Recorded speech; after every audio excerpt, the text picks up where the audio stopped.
So funny to learn all this while people are watching. So people, it hasn't showed up on here yet. Well, of course not. I haven't put it in Patreon yet. Oh, I see. Cool.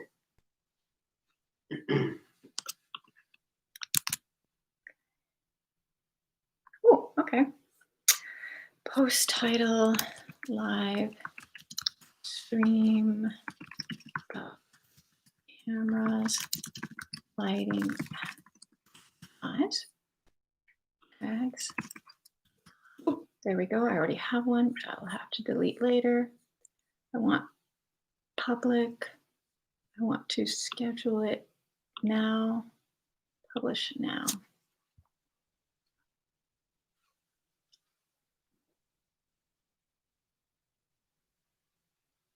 It seems like it's going. Okay. Refresh it. See that it's changed. Here you go. Live stream block cameras lighting. Can you see me? Let me click play.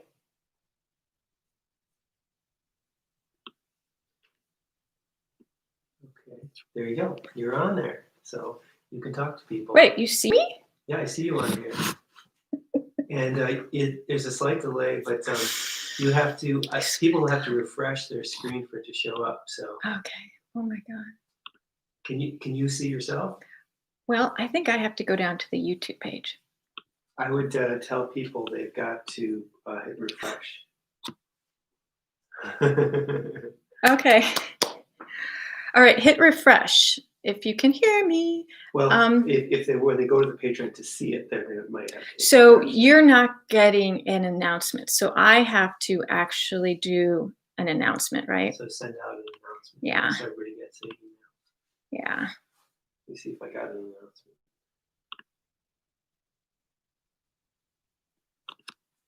I haven't gotten an announcement on my phone.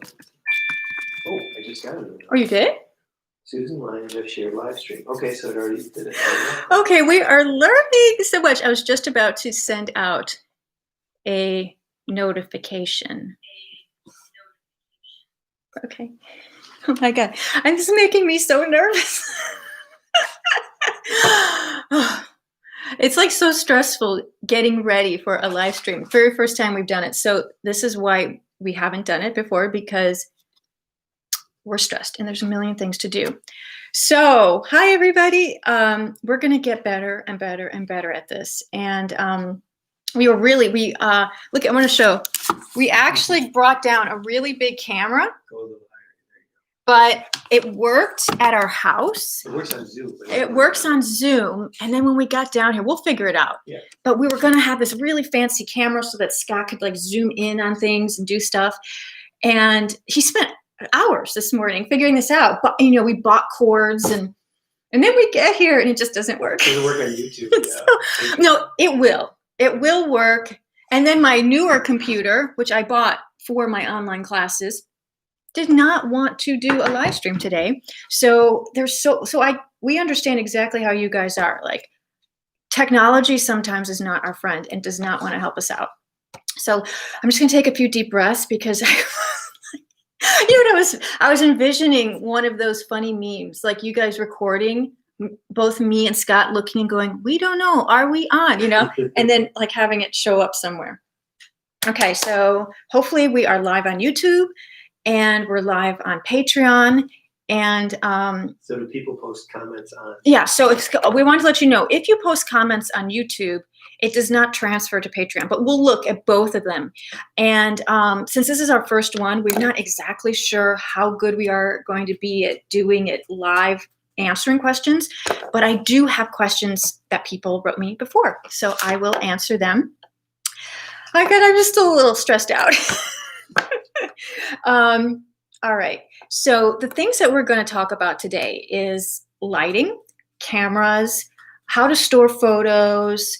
Scott's going to go over, see, we even have this little paper here, and I have my camera on a tripod, and he's going to go over a few basic things to think about when you use a camera. And believe me, a lot of this stuff is over my head. Like when we were driving here, Scott was like, oh, blah, blah, blah. I'm like, save it for the broadcast, because I can only take a little bit at a time. So I know sometimes camera stuff can be incredibly like overwhelming, and I like you guys can only learn a little bit by a little bit.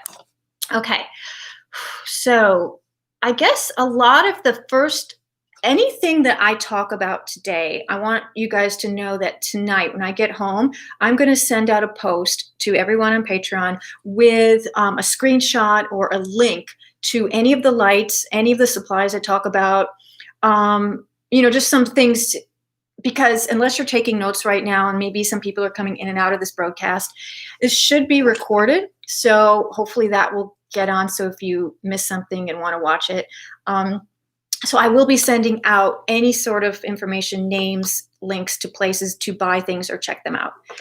Okay, the first thing I'm going to talk about is lights. Now, Scott and I I'm going to show you guys. So, Scott and I bought these LED lights from B&H.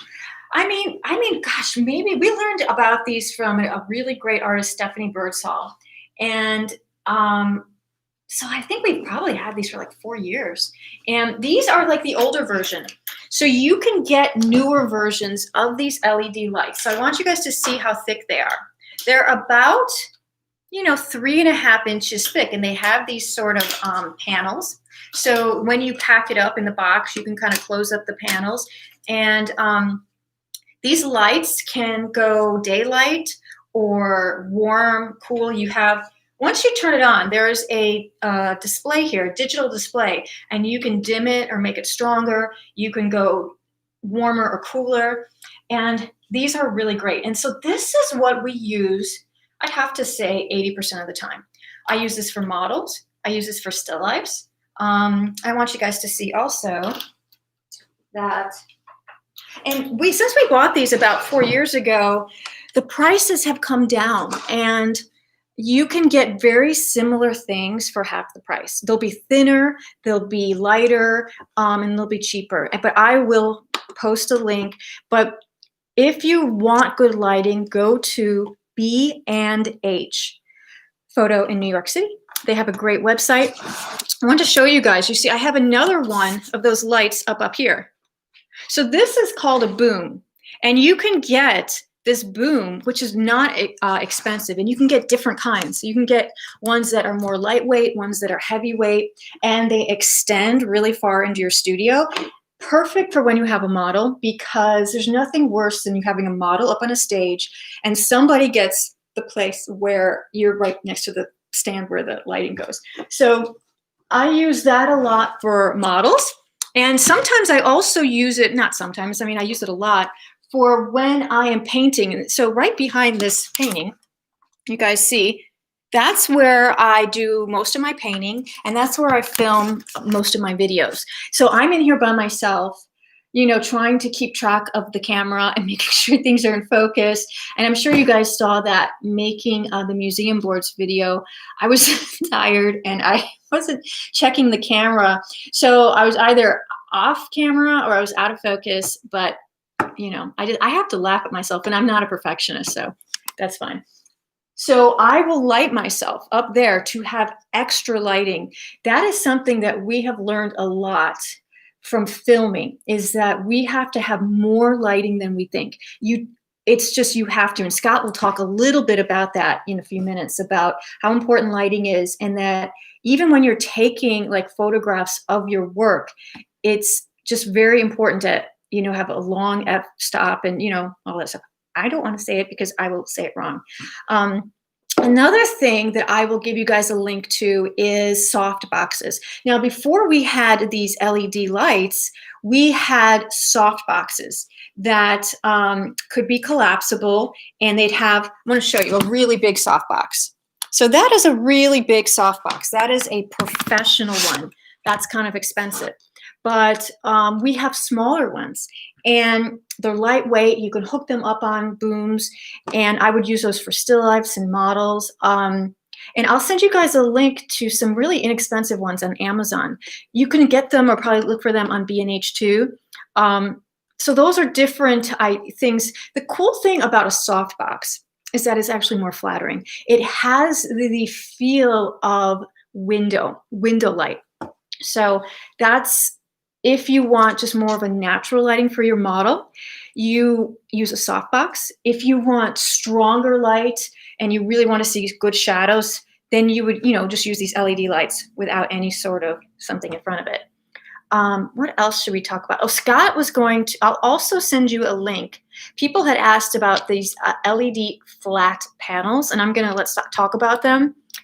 But those are things if you want to replace your daylight fluorescence in your studio. You see how I have these really, really big fluorescents. Now, these came with the building. So I don't have much control over what goes on in here. But these bulbs can be replaced with daylight fluorescent bulbs. If you want an LED flat box, they would take the place of those. And I'll let Scott talk about it, but those are really good for anyone who's maybe starting to build a studio. They're a little bit more expensive, and you might need an electrician to help you if you're just like by yourself. Okay, so we did LED lights. Somebody had asked me about, is there different lighting between like lighting your work to take photographs, lighting your models, lighting still lifes? And no, we use all the same thing. Any lighting that I have, I can use on a model or a still life. And Scott can talk a little bit about taking photos of your paintings. The only thing that is important about paintings is that just understanding about glare and where the lighting is. And we used to, years ago, always have lights at like 45 degrees. So they would like counteract any sort of glare, and you'd put gels and all that stuff. And we've kind of stopped doing that just because it's so time consuming, and you can fix your work a lot in Photoshop. I might get into Photoshop a little bit here. Someone mentioned that the comments are turned off on YouTube. Comments are You can either apply them or just have everybody make their comments on Patreon. Oh, okay. Patreon I do not comments are know how right now to change comments on YouTube. I'm sorry. This is our first live stream, and every time we will get better. So please, write through Patreon, or you can Facebook message me or just email me if you have questions. We wanted to do these live streams just so that you can see us talking and you know who we are, because I think videos can be a little stale. And sure, you learn a lot and you can watch them over and over again, but there's nothing about seeing somebody live, seeing somebody's studio. As we get better, we are going to venture into doing little live demos, more talking about techniques. This first one, we just want to talk about cameras, lighting, your computers, or anything like that. I actually have a few supplies that I'm going to offer because I love getting information from my art friends. And so one of them is anytime people share stuff with me, I'm going to share it with you. So now Scott has talked about spraying his pastel, and he doesn't really do pastels, charcoals, watercolors, anything that's on paper. He does not want to put like plexiglass on top of it. I personally don't mind that. It's just a different aesthetic. So somebody, a good friend, Fatima, a great artist, she had sent me an idea called Spectra Fix. And I will give you guys the link to that tonight. But if you just Google SPRECT Spectra RA Fix, and it's a fixative that is like non-toxic, and it's meant for pastels and charcoals so that you can use it as a final varnish fixative and not have glass on your work. So that's for all of you guys who work a lot on paper, and it makes it more difficult to ship. Heavier, all that stuff. The museum glass can be very expensive, what I use. So that's just something I like to, share. And Scott says he's really interested in that. I just use just the varnish right now. So Scott, do you use like you fixative, like a workable fixative? On a drawing, yeah, I'll give it a fixative, and then I'll use the actual varnish. So you'll use like an actual Krylon varnish? Well, I've done it many different ways. Sometimes I will just put some workable fixative on the drawing just to make sure that when I spray it with the varnish or other stuff, it doesn't go anywhere. And then sometimes I've used the Krylon acrylic coating and put that on it. Other times I just go right to the varnish. And So you're talking about like a literal cellular spray varnish. I use the same cellular spray varnish that I use for my oil paintings. And so, and that's by and Liquitex. on watercolors and Liquitex, and watercolors, I do that as well. I'll just spray them with the varnish. It doesn't seem to affect the watercolor even without Krylon or anything beforehand. I guess it's just because the varnish doesn't seem to interact with the watercolor the way water would if you sprayed it with water. I would take a test strip. This is what I did. I took test strips with watercolor on it and charcoal, and then I would like put a board over, or like a piece of paper over half of it, and I'd spray it with the different things to see what happens. And it doesn't affect it at all, but it gives it a complete then protection like an oil. And it makes it a little bit glossy, so you can also use matte varnishes too, right, if you don't want it to look so shiny. I've got matte varnish, I've got a satin varnish, which is kind of a mix between them, and then I've got the glossy. Most of the time I tend to like the satin or the glossy, and certainly on watercolors it's a big difference because it'll bring out the darks and stuff, and so it looks wetter, it looks more like an oil painting. Yeah. So a lot of comments you get when you enter drawings or watercolors in shows, people don't know actually that it's a watercolor. Right. And I put them in oil frames. I think a lot of people too, they're used to seeing a watercolor with a matte. And so when you put them in a regular oil frame without glass, almost immediately, and it's more full value. You know, I mean, as artists, both you and I love works on paper, and so there is this energy that maybe they don't get as much respect. So possibly if you start to go in that direction where you treated it more like an oil, then maybe the prices or, you know, the collectors would see them more as pieces that aren't as fragile. Because I do think that comes, you know, galleries and collectors, they talk about that. Oh, you know, where can I hang this? Oh, the glass is gonna like reflect, or how, you know, is this acid free? Everything, every time I've ever done a works on paper, you know, is the matte, is the glass, is everything, you know, conservatory, is it, archival, you know, archival. And so there's this feeling that their piece is going to like fade away into the ether. So if you treat it more like an oil painting, you know, maybe it will be able to get the more respect and get the prices. Well, and for me, there are two big reasons I started doing that. Because if you want to look just like a traditional drawing or watercolor, you just give it matte varnish, and then it will just look like there's no on it. But it protects it, because if anything splatters on it, just like a painting, it's got that coating, and so you can just wash off anything, dirt or anything. But you were excited to learn about this new Spectrafix because it's meant for it. I'm always wanting to try different things like that. I like also, I like being able to put the works in oil frames. They tend to be nicer than the mattes. You like thicker, you like more impressive frames, whereas a lot of time watercolors maybe are mattes with like thinner frames. So that's just not your aesthetic. Right. So it's that, and then it's the glare issue, because I've had many times say, I love this watercolor, but I mean, I live in Florida, wherever, and I've got windows on all my walls. And so if you hang it with a window behind it, then it's all glared. It's really hard to see, especially if it's a darker watercolor. So that helps that a lot. So yeah, not using a matte spray would really work, not a gloss one. Well, even the gloss spray doesn't look as it's not as reflective as the as the thing. So those are just options. But I just wanted to share with you guys some information that people have sent me, and then also I'll send you guys a link. I think you maybe have heard of the great artist Joanne Manji. She does amazing animal portraits. So if you ever are interested in having tutorials or classes to learn about that, check out Joanne Manji. She's doing classes through Scottsdale, and she sent me a link to. I love this sharing, you know, because anytime people tell me something, I want to give it on. So Patricia Watwood, I'm getting tongue-tied, Watwood. So she's a great artist from New York, and she does a lot of these Facebook Lives that give information to artists. She's been teaching for a long time. She is very knowledgeable, and people are always asking about, you know, how do you prepare boards? How do you, you know, what kind of supplies are good or not? And if you check out her Facebook Live, so if you go to Patricia Watwood, WATWOOD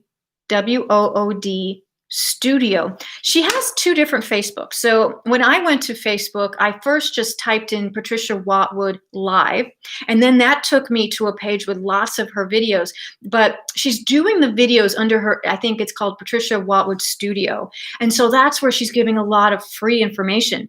And anytime there is free information about drawing techniques, about supplies, I profess I do not know a lot. So when people can tell me anything and they from their experience, I feel a little bit sheltered. So I love learning from her. So I'll send you guys a link. She talks a lot about how she prepares boards, inexpensively.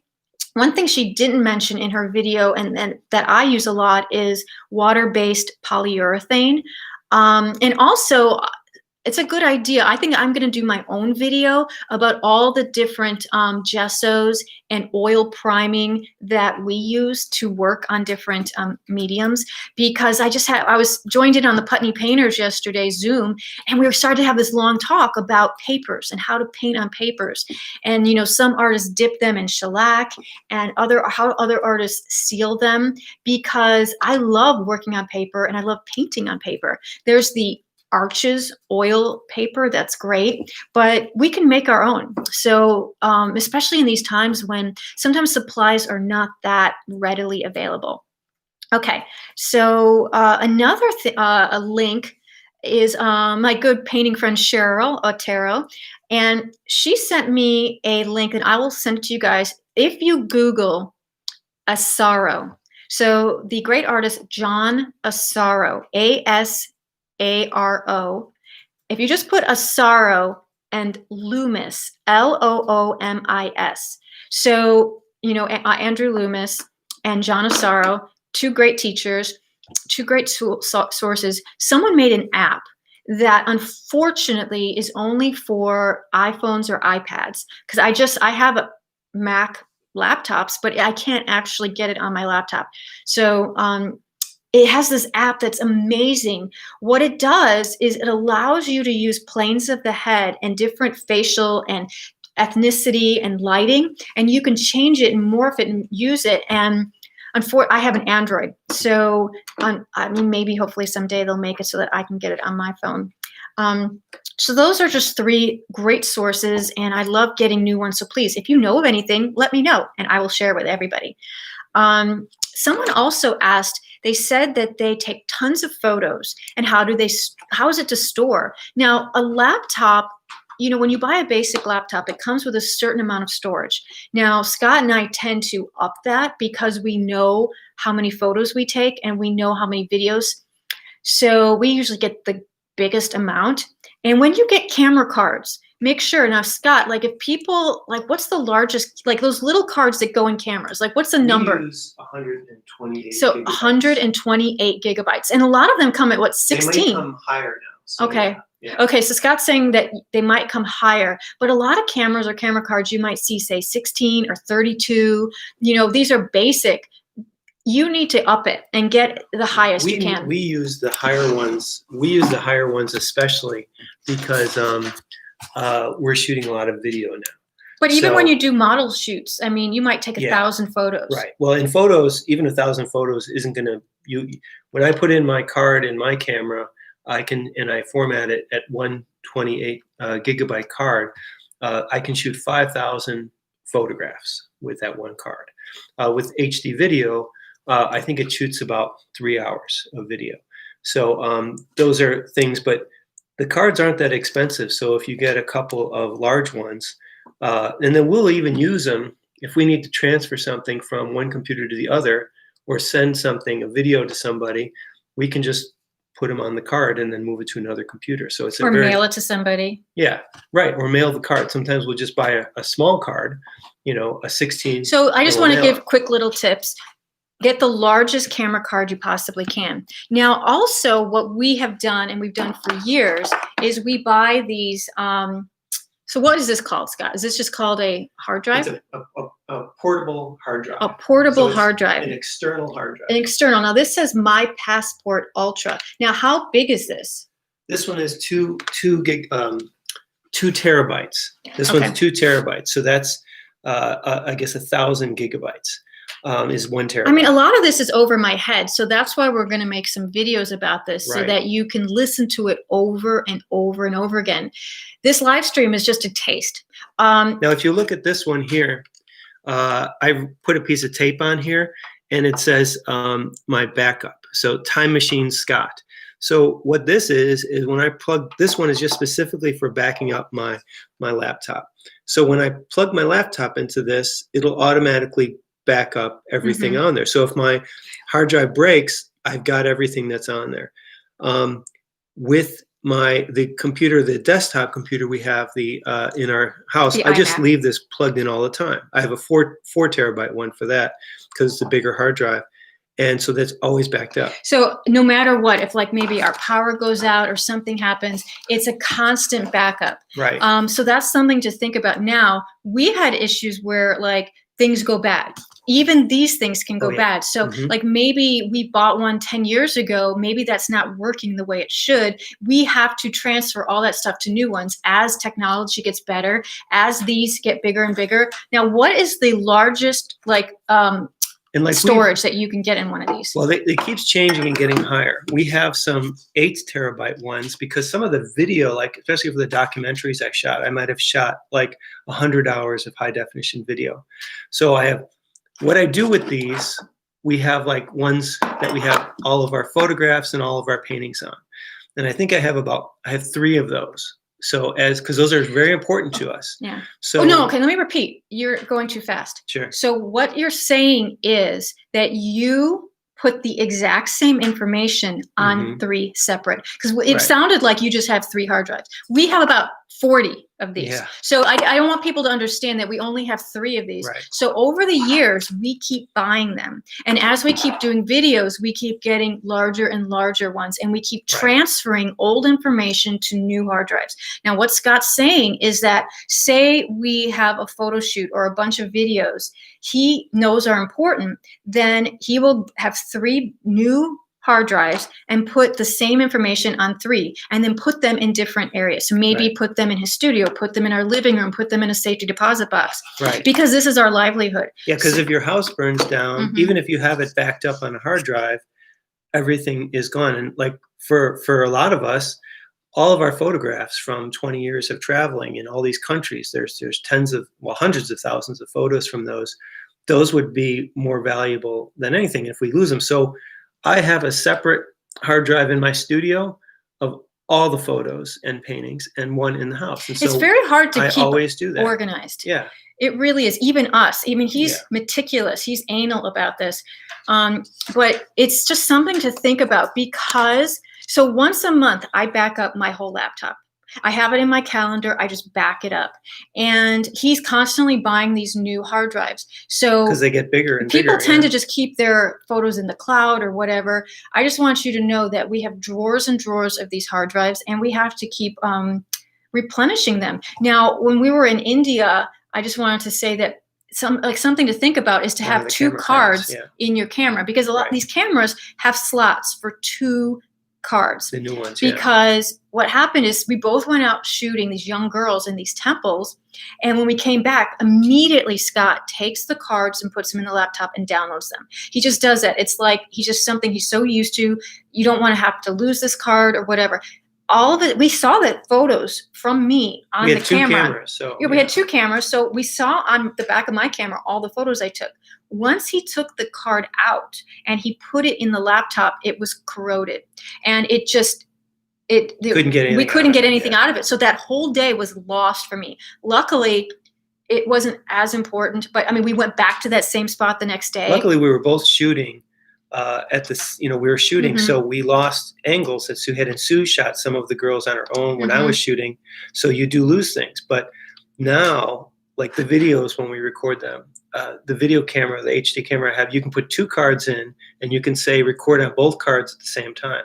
And I actually did have that happen, where one time the card I was able to reformat it, but none of the pictures would be readable, and so I went to the second backup card and got it. So. And the reason why I have so many hard drives is just because I don't throw the old ones out. Yeah, backups. Those are like backups after backups. Once a year, I'll charge them, but I figure because we have had many of these hard drives will go bad, and all of a sudden they're not readable. And but luckily we have backup. So I kind of just keep them just in case these new ones. But you move information to newer, just like you Right. guys, we used to have 8-track and then cassette Yeah. and then Blu-ray and DVD. Right. It's like you just have to upgrade them, with the times, unfortunately. Yeah. And you can also use iCloud. You can also use different platforms. But for artists who take so many photos, you need to have these backups and be proactive about moving and making sure that you keep them safe. Okay, so that was storing photos. We did lighting, and I gave you some supplies. Now, what Scott's going to talk about is he's going to talk about, first of all, white balance. Getting a white balance in your camera is so important, and why sometimes it's hard to take photos of your work. Now, I bring this up because this happened to me just like 2 days ago. I have these little mini 6x8 paintings, right? And I was just taking them myself, and I could not get a good photo. Now, sometimes, the lighting isn't great. I can fix that in Photoshop, but I couldn't get it focused. And so I brought home, and you thought about it for a while, and then all of a sudden something clicked where a lot of times when you're taking photographs of your work, what we do is we tend to like maybe push it an inch towards us. So we're looking at the painting and we just slightly put it an inch towards us, just in case there's glare. And then we're slightly looking down at the painting. Now, Scott will explain to you why the focus now is hard to focus the whole painting, because of, you can explain it better to me, but it was such like an aha moment. And then he was able to fix it and get a perfect photo for me. But I never would have thought of that. I never would have thought of just tilting my painting forward to get rid of the glare had made it so that I couldn't focus it. Even though I was going in there and moving that little box around and getting on something that was contrasty, it just wouldn't do it. Okay, so why don't do you want to use this paper? Let's grab one of these small Okay. things too. Okay. But I wanted you to talk about like f-stop and why cool. it's. Yeah, go ahead and put this on. Okay. So you can see everything. So yeah, and right. like you guys, if we are not explaining something as carefully as you want, just, write me through Patreon and we will become even more. And Scott's going to do a whole video about what to think about when you are using your settings on your camera, why it's important, and maybe write a list down. He'll have a list for you to double check and go, okay, do I have this checked off? Do I have this checked off? Now, I do want you to talk about, Scott, how people can get like a white balance in their camera. Sure. All right. So, and we also had a question on there about what cameras to use for videotaping. Let me raise this up a little bit here. Let's see. So there was a question on Patreon that just came through about which cameras we use for videotaping. Now we have I have a bigger, more professional camera that I had used for doing some documentaries and things, and that works well. We'll use that often for videotaping demos. But we also use, and Sue uses this all the time in her studio. What kind of Nikon is that? So this one here is a Nikon. We'll take it off the tripod. This is her tripod here. And I don't know her camera, so how does this come off? Here we go. This in here. I'm going to raise this so it's a little bit easier to see. Oh, frack. Okay. So this camera is, with the lights behind us, it's making it too dark, I see. Right.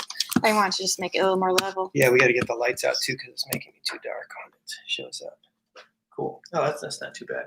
All right, so this camera here is a Nikon, and it's a D7000.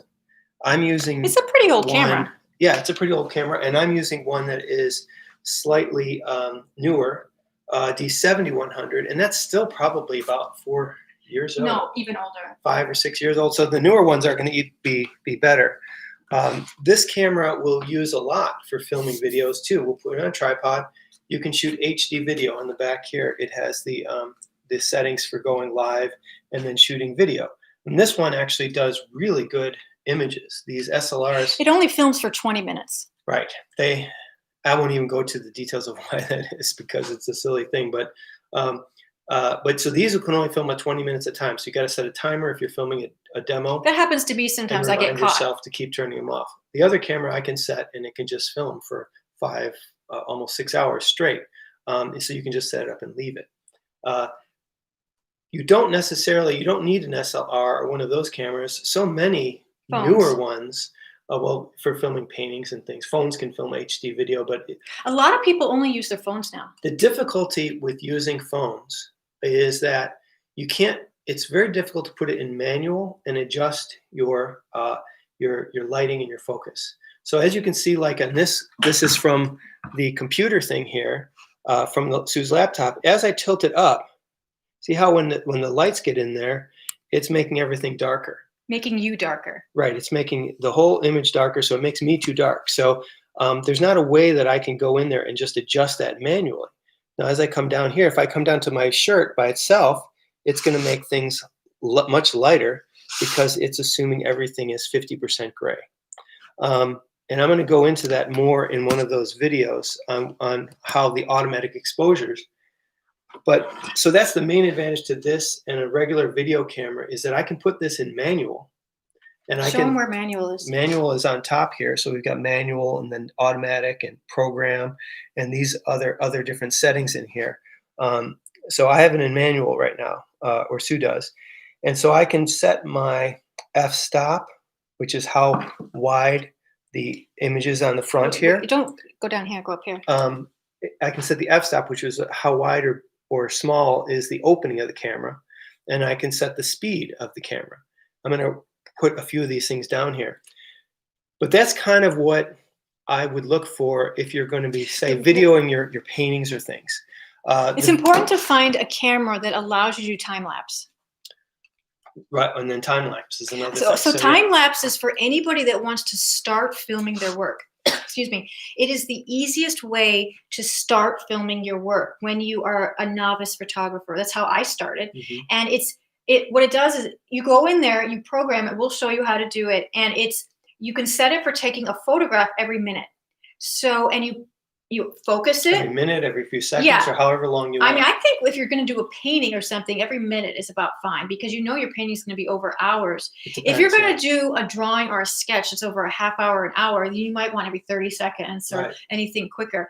But you focus and then you put it in manual because what happens is, and this happened to me when I started to use my phone to film my videos, anytime I would move, anytime my hand might be in front of my picture, it would change the lighting. It would get lighter and darker in my phone.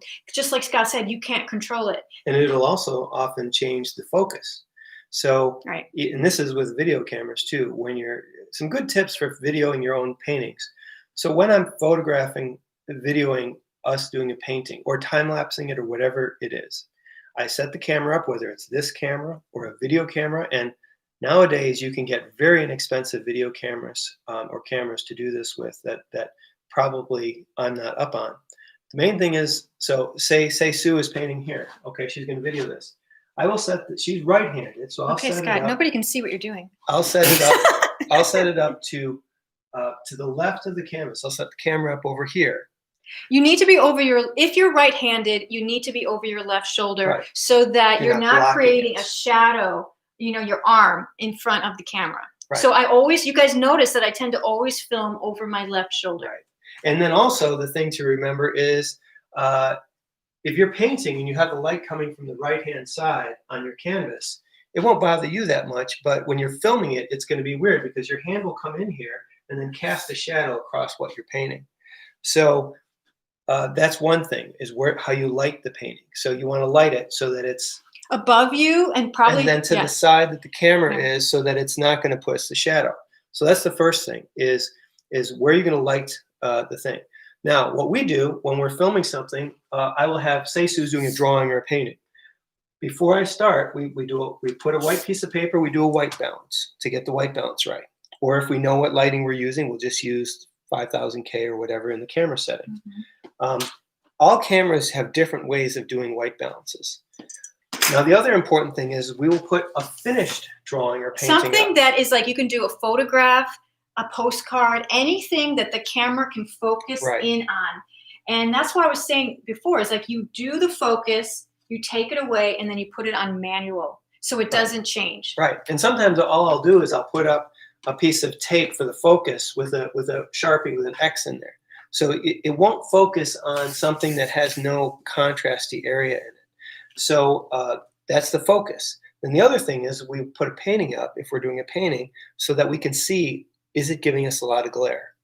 So once you have that set up, you can then in manual with painting up there, you can set your exposure, because as it changes through the picture, if you have a white canvas and you're doing an automatic, it will make everything too dark and gray.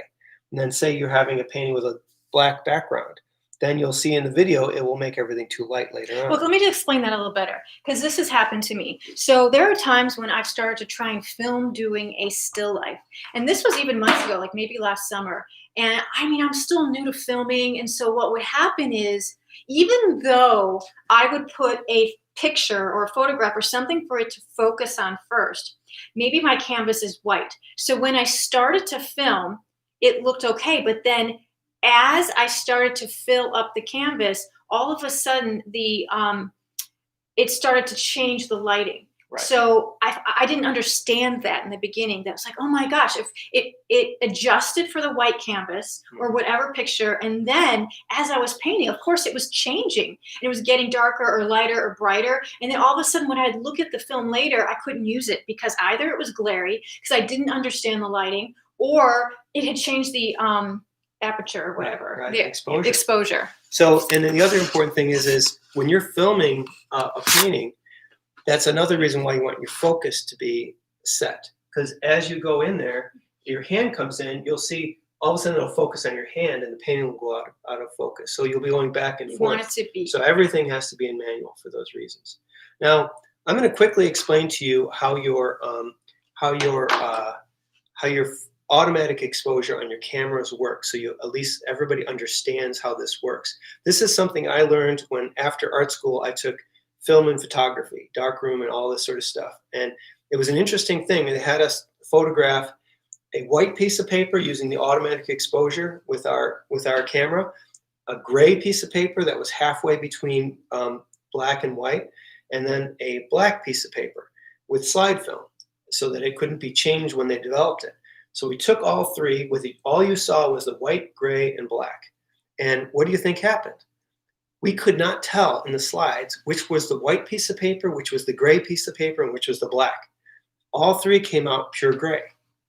So because there was no color or anything, the light meter in your camera is assuming that all of the areas equal out to 50% gray. You know, dark areas, light areas. And for most of the time, probably 90% of the time, that works. But if you're shooting a snow scene, it will come out too dark. If you're shooting a thing with real black areas and, like, say, a small little dancer with a light spotlight on them, the dancer will come out way too light.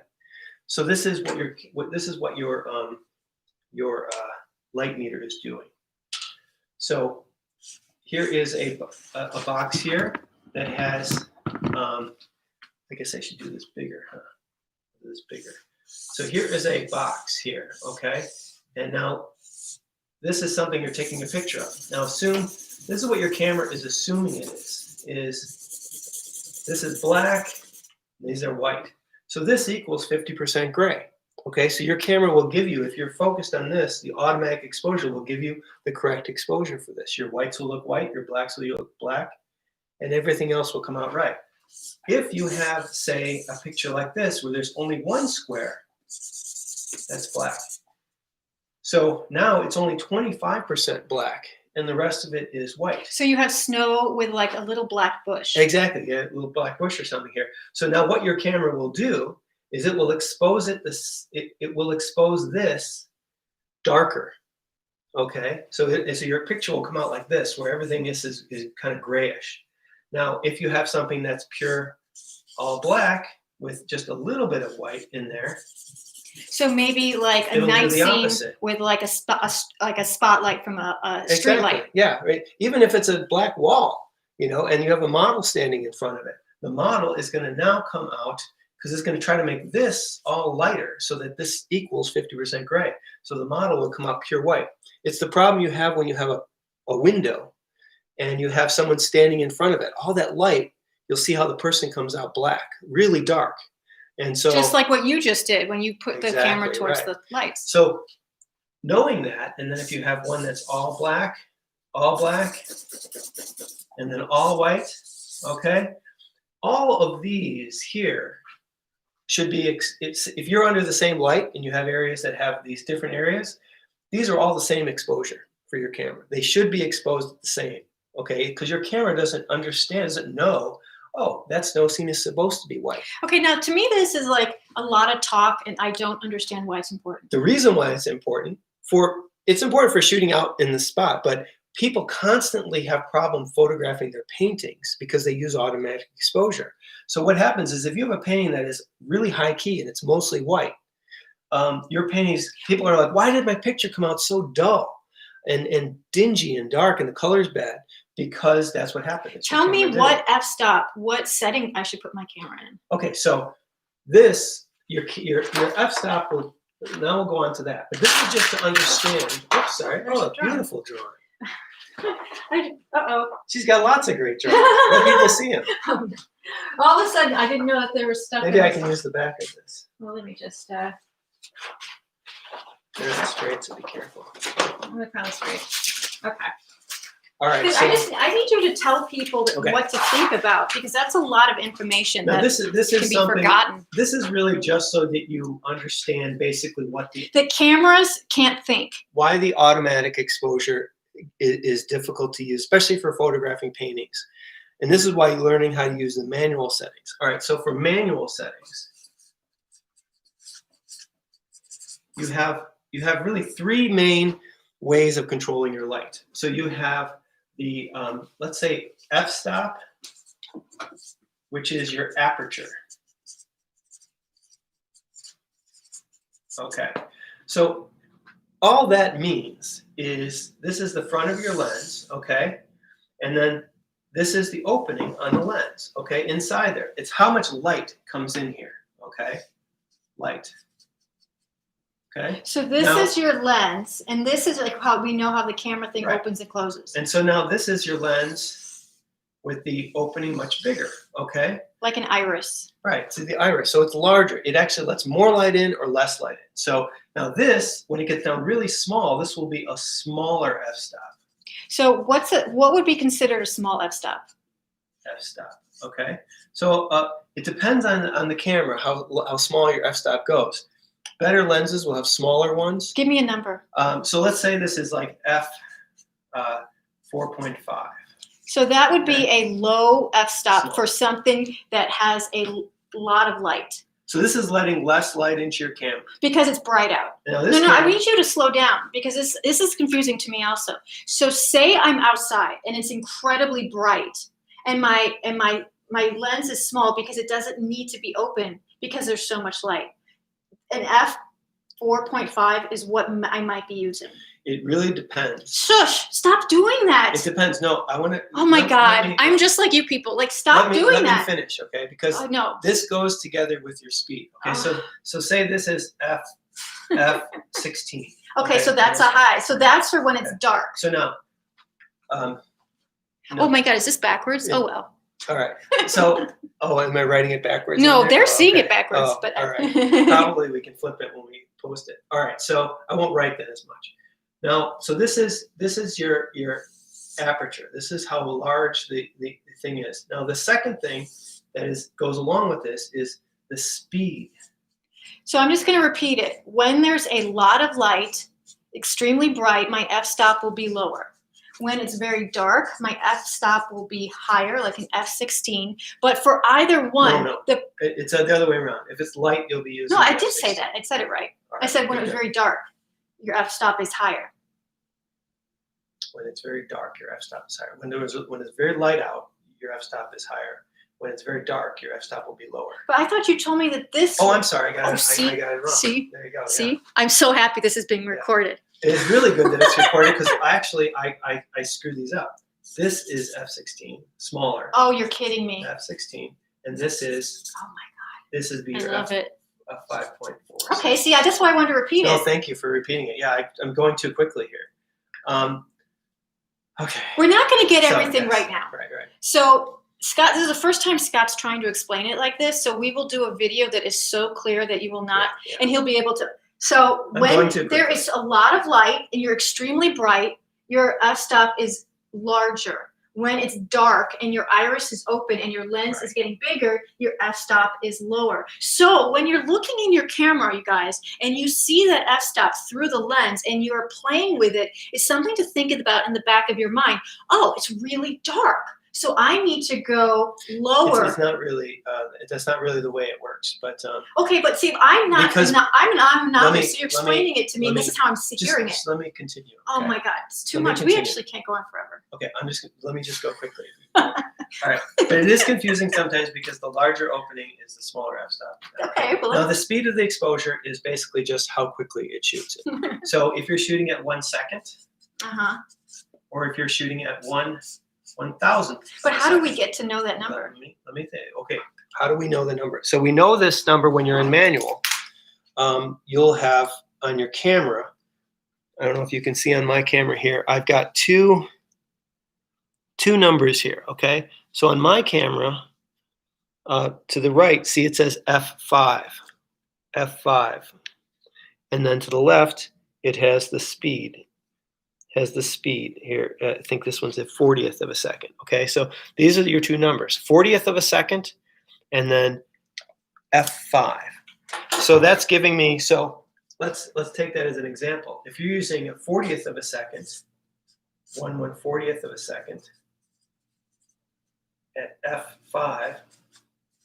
Okay, so now this is a very small opening. F5 on that compound lens, that's probably almost the most open it can be. Now, F5. Okay, so this is here. Yeah, it's similar to it's opening up, letting a lot of light. So this is what dark. It's not necessarily dark. It depends. But it's less light. So I can go up to a higher f-stop. Okay, say I go up to f16 in the same light. All I need to do on this is to lower this. They can't see. So maybe on this then. This is too confusing. This exposure would be, say, 1 second. Scott, I'm always trying to tell Scott to dumb it down because to me this is so confusing. So for me, when I'm looking at a camera and you have this dial up here and you have this dial back here and I am taking photos and I'm looking and I'm seeing those numbers inside and I'm fiddling with this, right? So I'm fiddling with this number and I'm fiddling with this number and it's these things right here, really in the front and in the back.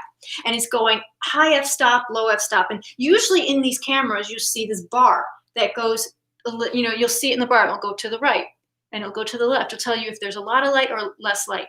And what I personally do is I take a shot and I see, oh, well, is it too dark or too light? And then I play with it. Oh, is it too dark or too light? A lot of this is like really confusing. So what is this thing in the front? What does that deal with? Well, he forgets that we don't know these things. This is on every camera is different. So this is just this camera. Okay. So when I want to do this, I can press this button down, turn it on, press this button. When you kind of press it down halfway. In manual, I press it halfway down. This shows up. And now the front button is changing my f-stop. Okay. And then my thumb button is changing the aperture.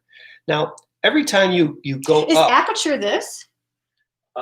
I'm sorry, the aperture, and then it's changing my speed. Which one is changing the speed? Sorry, the left one is changing my speed, and then this one is changing the f-stop, which is how wide you're open. It's open. So, so different cameras are different. That's just how my camera does it. I've seen other cameras that have different controls for controlling. But we shouldn't worry about that. No, we shouldn't worry about that. But you asked what these dials did. No.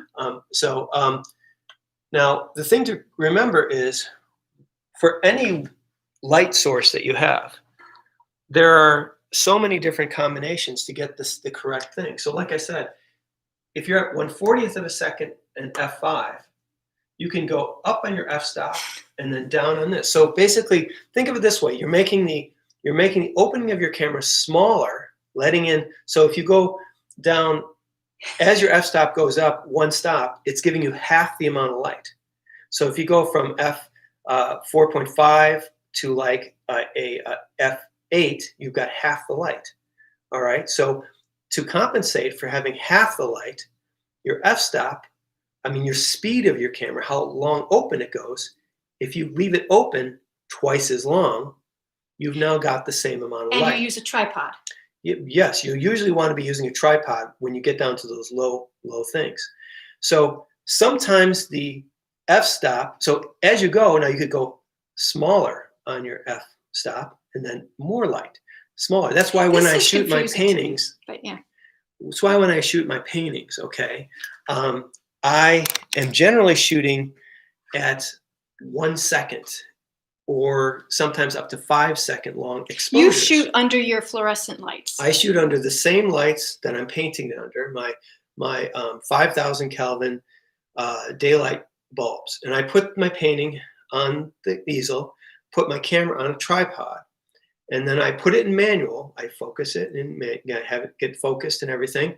And then I start with the f-stop. I want to make sure I've got an f-stop, usually f11 or so, because one of the very crucial things about an f-stop is as you go, as the camera gets, the opening gets smaller, meaning the f-stop goes higher, what's called a focus depth gets wider and wider. Oh, yeah. So if you have,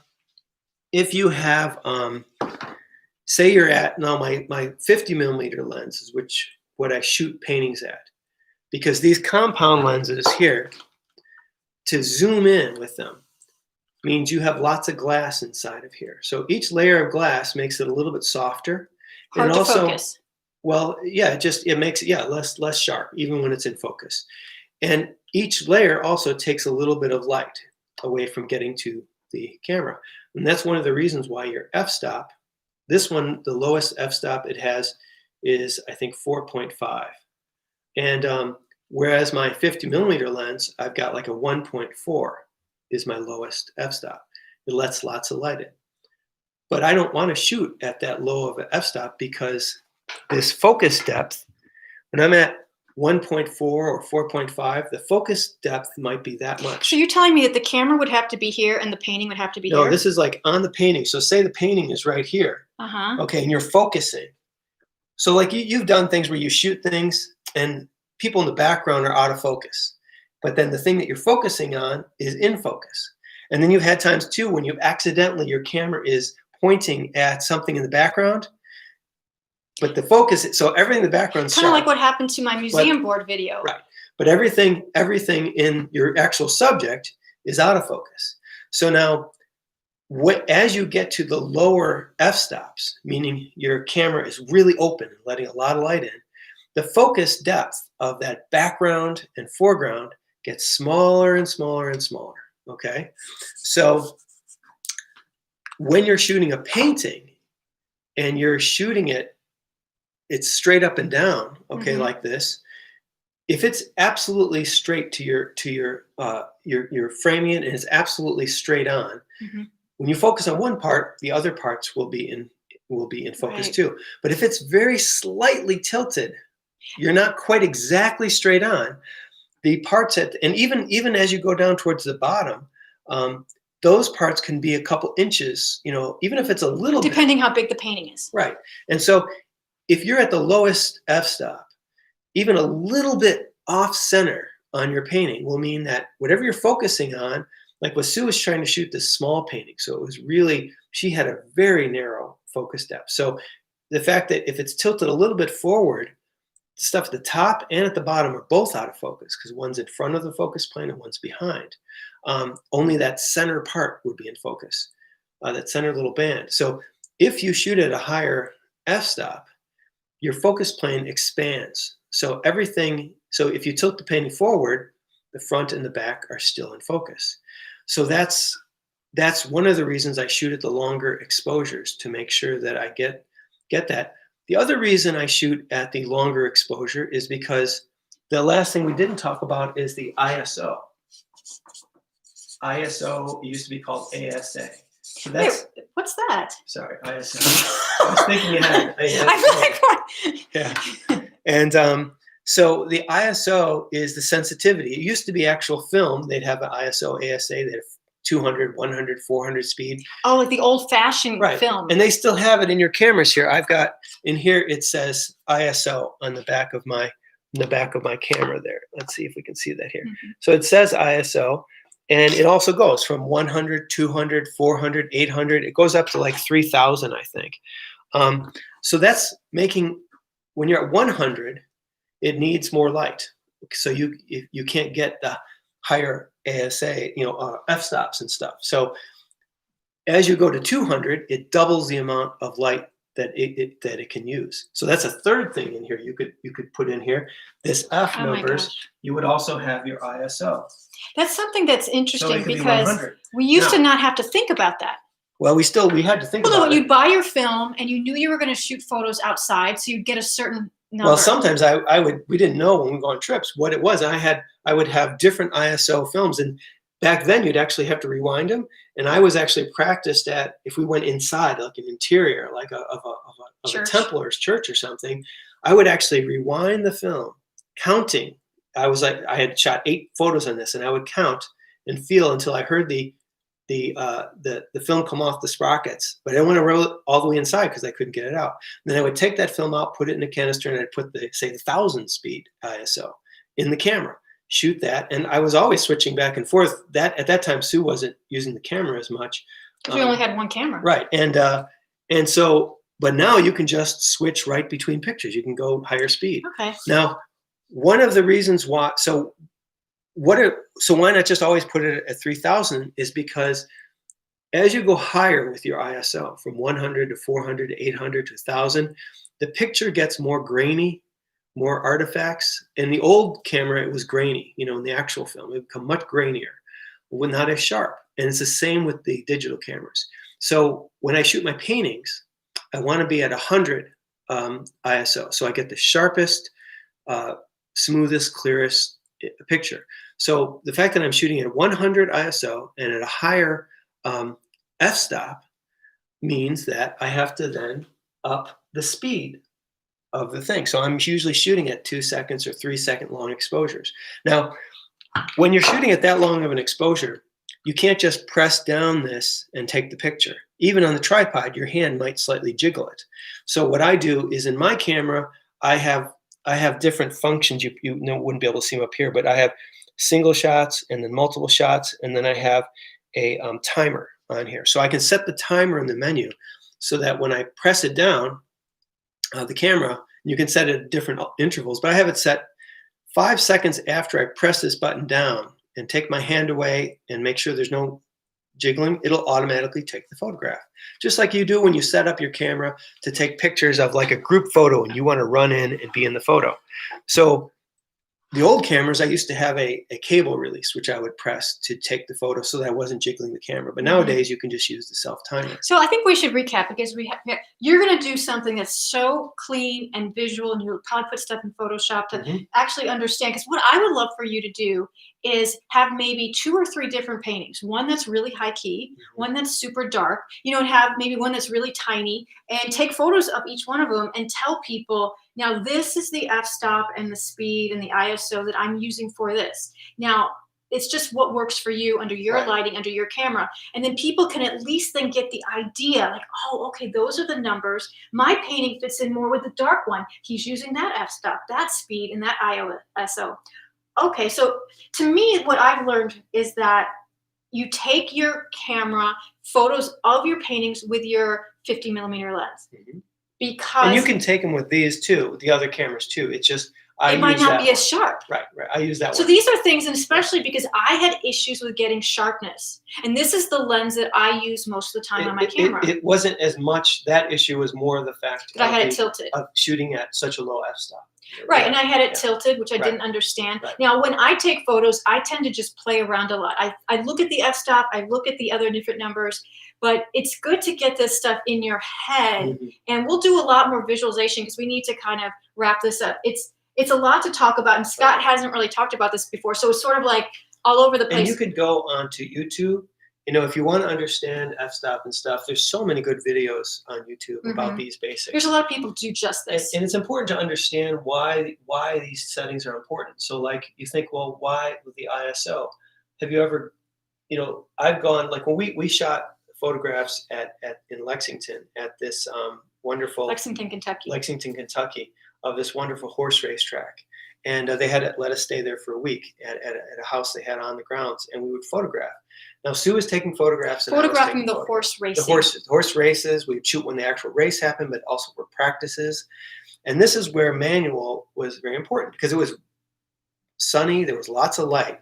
However, the horses are moving so fast that I put it in manual, and I went up to 1,000th of a second. So way above this. So it's going to become a little more grainy, but the important thing to me was to freeze the action. So when I went up to, no, not 1,000, like 3,000, the fastest that I could shoot with my camera, so that when the horses went by and I followed them, I was shooting like 6 frames per second, but it was freezing their motion absolutely in focus.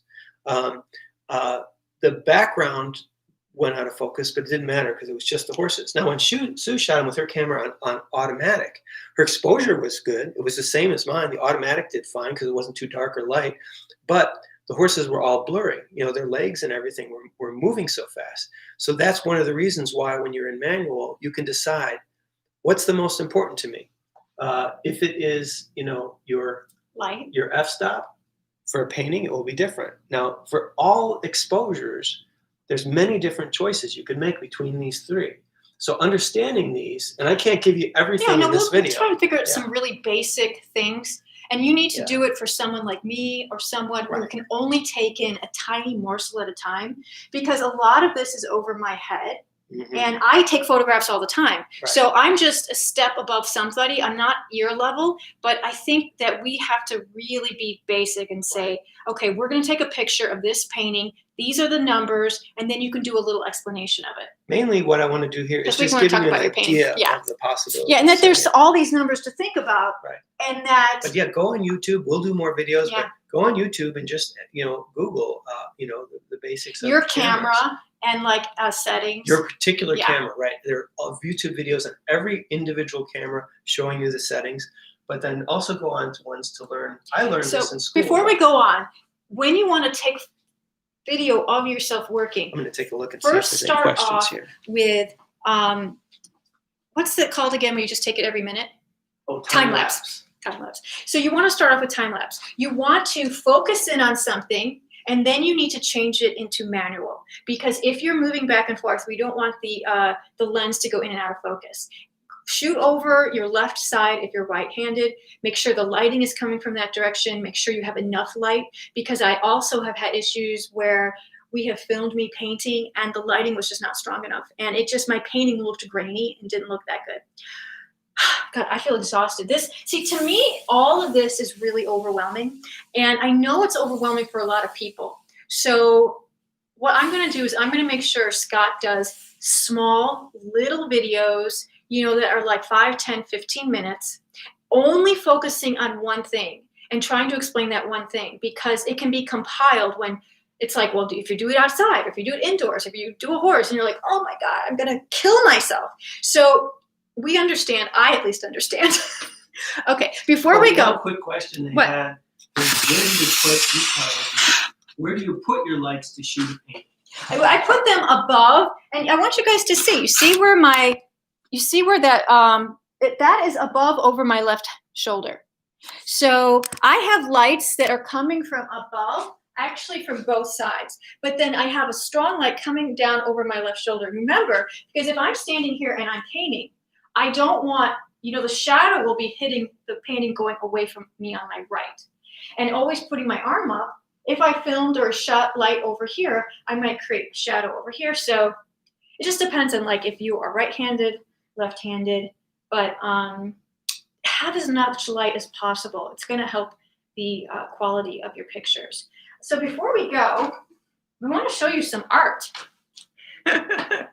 So this was a painting that Scott did from life when we were in Santa Fe a few years ago. We had this flamenco dancer post from us in the gallery for 3 hours. And so Scott painted this from life, and then he did a video. Maybe I lower this just a little bit. So, and then Scott did a video talking about, and if you wanted just 2 minutes, Scott, talk about what you did. Because people are always asking us, like, Well, that's one that we're backgrounds. gonna put on Patreon. Yeah, we're going to put it on Patreon. But we wanted to talk about, you had a much different background. And then you thought, hey, I like the face, but maybe did you think the background was boring? Or I'm curious, why did you repaint the background? Well, this is the final picture, and I videotaped this, I don't know, a week or so ago, a couple weeks ago, and so we're going to put that on Patreon maybe this next month. Yeah. And so yeah, this old painting. Now you'll see the original one. What I did is the background, I just painted what was there from life, and so it was a lighter background, more of a kind of yellowish, and so it didn't really bring out the lights in the face in here, and so that's why I darkened it. But I did two different stages. I painted this more simple as a dark, and I made some changes to the face to make sure to pull together the shadow patterns more. To make them more solid. Yeah, and well, we were painting in a gallery, and so in the gallery, we had a lot of fill light. So I was copying pretty well what we had there. They still see the dark patterns were from separated, but they weren't as separated as it would have been with a more detailed, with a stronger light and less fill light. So just looking at it in my studio, from several years ago, I just thought, and I do that sometimes where I'll take an old painting and just work on top of it. Now, the nice thing about that, and I talk about that in the video too, is that you can play around with it and be a little more free because you've already got the drawing worked out and some of your values.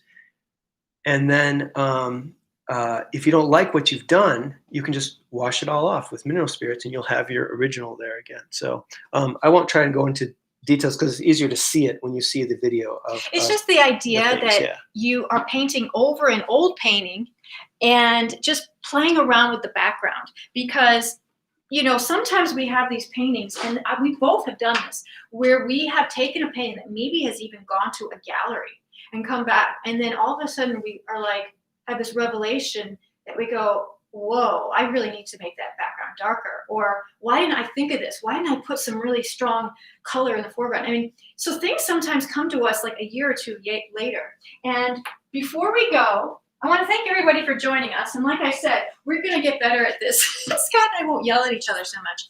But I just love this painting. This is one of my favorite paintings. And also, I just want you to see how simple the background is. So Scott had this just pink wash, and this was just from an old painting that he wiped off. And then I just love, to me, sometimes the most simple graphic is exciting. So this is a painting that we did Scott did of a model like a month ago, and just how clean and solid the value patterns are. So these two together, right? Kind of a very, very simple background, and a background that was very simple, but then he just kind of went in and with some palette knife and some thick strokes, but not going in there and making it too contrasty or having too much. All of these values are still close together. And so that's what makes it work. So anyways, this was our first live stream, and we will get better and better and look forward to some videos that Scott does on Photoshop, because this is something that we've wanted to do for a long time. And we've done some about simple things that, not Photoshop, cameras, that we've, like, how do we adjust? How do we do certain things? Or how do we take photographs of a model? So we have done some videos about that, but these are things that you can just keep doing over and over again. And I need all this stuff about cameras too, because it is over my head. So what I tend to do is just take a lot of photographs. I look at the image and I adjust while I'm doing it. Oh, it needs to go lighter. Ding, ding. Oh, it needs to go darker. Ding, ding. And I don't have all these numbers in the back of my head like Scott does. So I'm sure a lot of you guys are similar to me in that aspect. But so anyways, I hope you guys, have fun just laughing at us and painting, hopefully, and just listening to us in the background. Somebody had a question. Oh, somebody had a question. You can look at these questions too. Oh, okay. You can scroll through them if you see any, because there's a bunch. Somebody had a question on there about, was asking if I had one simple f-stop and aperture setting to try. That's too hard to actually choose an f-stop and combination, because it's going to change depending on the light you're using, how much light you have in your studio, or if you're shooting outside. The best thing The best advice I can give you is to choose an f-stop that you want. Okay, so if you want to have like if you think of Ansel Adams, his paintings were very famous for having everything in focus, way in the background, way in the foreground, everything. And so he would use f64, which these smaller cameras don't have, but like my big view cameras have, 8x10 cameras. So choose an f-stop for your focus distance. That's really your starting point for most things. So if you're shooting a painting and you want to make sure you have enough focus depth to get everything in focus, choose, I would say, f11. F11 is probably a good f-stop to start with. And then using the speed that you do, change that and then take pictures. Nowadays we have digital, so you can just take a picture and see, does it come out too light or too dark? That's how I do it now. I don't use my light meters or anything anymore, because before then I had to measure all the light and figure that out beforehand, because it would be like a week before we got the transparencies back of our paintings. But now, so just choosing the f-stop that you want in manual. So f8, f11 is going to give you enough focus depth for a painting. And then take a test shot, then change the speed. Go to 1/60th, one lower and lower if you're on a tripod. So that's my best advice on that is just decide on that and then change that. Now, if you're shooting your camera without a tripod, okay, one very good tip is to realize that if you see on my camera here, these are all the different focal lengths here. As I zoom in, it can go up to 200. It's zooming into 200. And then it can go down to wide angle, okay? So if you're shooting a painting, you want to make sure that you're not anywhere lower than 50 millimeters. Because if you go lower than that, it's going to be wide angle, and you're going to start to curve the sides of your pictures. And it's the same with when you're shooting a model. That's why we talk about the 6-foot rule you've seen in here before. So you don't want to be too close. You want to probably be over 100, at 100 or higher. Now, when you're hand holding your camera, if I'm shooting at 200 a millimeter, zooming way in, I have to make sure that I'm not shooting at my speed anything lower than 200th of a second. So I wouldn't want to be shooting at a 60th of a second, because the just slight movement of your hand is going to blur it. So that's something, a quick thing to keep in mind with that. So you can't necessarily always use the f-stop. So if you have an f-stop that you like, but you have to be at a 200th of a second, then you might need to go to your ISO and raise it to a higher ISO so that you can get those settings that you want. So yeah, so play around with it. Yeah, we'll do videos. Yeah, definitely. Thank you, guys. Thanks so much. Yep, so we'll have new videos on February 1st. And I'm starting a month-long portrait class then, so I'm getting a lot of lessons together, getting a lot of videos together for that. And I just love hearing from you. And so, thank you so much for joining us. And, we'll get better. It's so funny. I like it when things kind of come off stupid, because it makes it seem real and not so produced. So the way that Scott and I am together, that's exactly how it is. I'm always like, less information. I can't take it. Less. My brain is going to explode. So we'll just go baby steps with the camera, okay? I get it. Happy Sunday, and I hope you guys all just are inspired to pick up a camera and at least try using an f-stop and just practice. So I'm going to end the stream, and I wish you well. Bye-bye.